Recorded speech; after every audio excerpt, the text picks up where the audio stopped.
everyone. I am just driving home from New Hampshire. I brought my daughter there for her first week of overnight camp, so I think I had more anxiety than she did.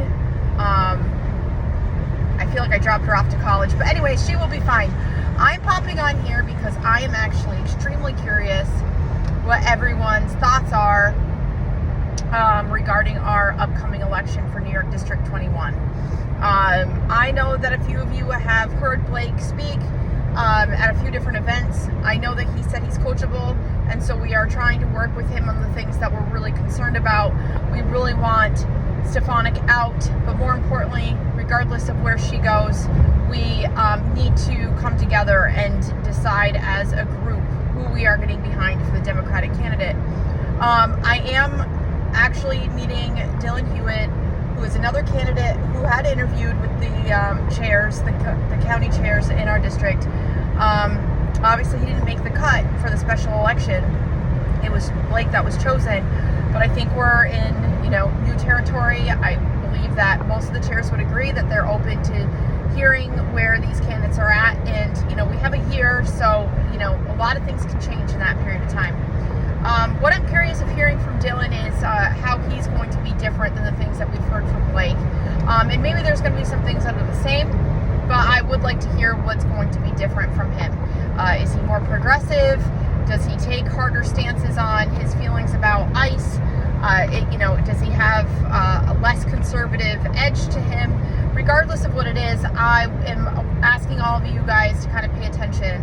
He is somebody that came to kind of in my radar through Colleen, who's in our group, and he is going to be speaking on Thursday at the Trinity Park, making good trouble. I don't want to call it a protest, a gathering, and then also following me up to Lake Placid, where I will be also speaking there for their good trouble gathering. So there will be opportunity here for everyone to meet him and to have discussions with him. So it's not about I don't want people to feel bad about talking to other candidates. I don't think Blake would want you to feel bad about that.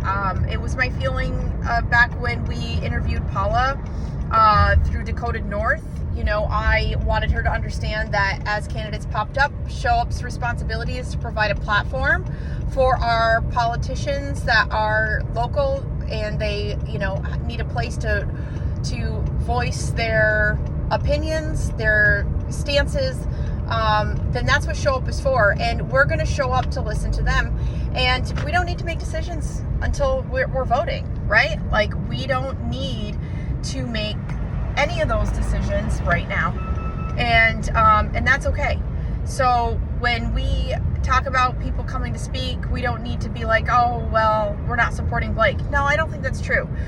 The support for the candidate will be at the voting booth. That is where you show your support. I think that we need to hear everybody because there might be points that Dylan brings up that we want to bring back to Blake to be like, you know what, Dylan said this is what we're interested in. And it's not just Dylan. I think there's a few other people that are going to pop up along the way in the next year, and we're going to also want to listen to what they have to say. So I hope that some of you, I know it's a work week gathering. It's Thursday. It's the middle of the day, 11 to 1 at Trinity Park. But if you get a lunch break or if you can get a day off, we're hoping that's going to be a great space. Again, a place for like-minded individuals to come together. There will be a phenomenal puppet presentation that Griffin, the host for Trinity Park's event, will be bringing herself. She's worked very hard on this, and it is phenomenal. It's picture worthy. You're gonna want to see it. So anyways, I just wanted to pop in and say that, and I hope to see everyone on Thursday.